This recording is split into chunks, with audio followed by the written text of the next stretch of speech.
सौंदर्यलहरी श्लोक 21-30. तटिल्लेखातन्वीं तपनशशिवैश्वानरमयीं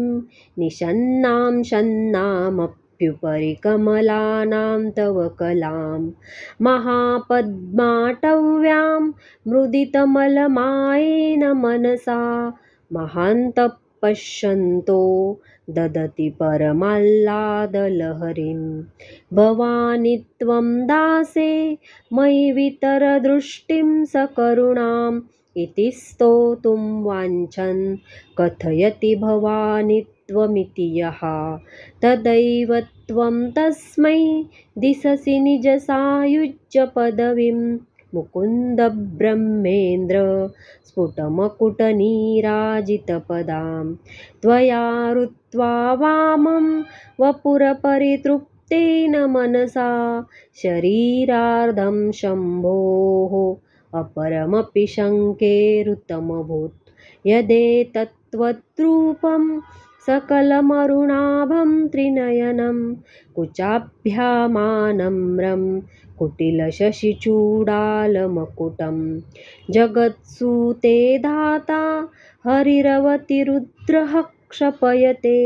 तिरस्कुर्वन्नेतत् स्वमपि वपुरीशस्तिरयति सदा पूर्वः सर्वं तदिदमनुगृह्णाति च शिवः तवाज्ञामालम्ब्य क्षणचलितयोर्भ्रूलतिकयोः त्रयाणां देवानां त्रिगुणजनितानां तव शिवे भवेत् पूजा पूजा तव चरणयोर्या विरचिता तथा हि त्वत्पादो द्वहनमणिपीठस्य निकटे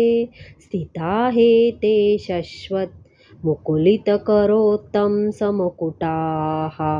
विरिञ्चि पञ्चत्वं व्रजति हरिराप्नोति विरतिं विनाशं कीनाशो भजति धनदो याति निधनं वितन्द्री माहेन्द्री विततिरपि सम्मीलितदृशा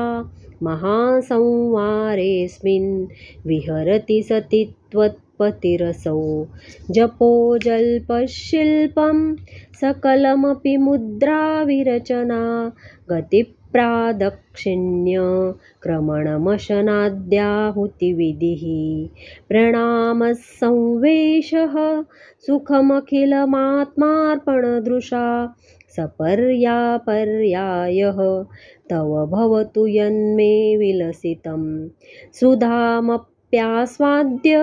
प्रतिभयजरामृत्युहरिणीं विपद्यन्ते विश्वे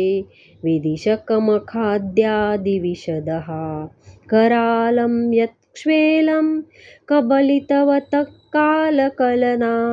न शम्भोस्तन्मूलं तव जननि ताटङ्कमहिमा किरीटं वैरिञ्चं परिहरपुरःकैटभविदः कठोरे कोटीरे स्खलसि जहि जम्भारिमकुटं प्रणम्रे श्वेतेषु प्रसभमुपयातस्य भवनं भवस्याभ्युत्थाने तव परिजनोक्तिर्विजयते स्वदेहोद्भूताभिः गृणिभिरणिमाद्याभिरभितो निषेव्ये नित्ये त्वाम् अहमिति सदा भावयति यः किमाश्चर्यं तस्य त्रिनयनसमृद्धिं तृणयतो महासंवर्ताग्निः विरचयति नीराजनविधिम्।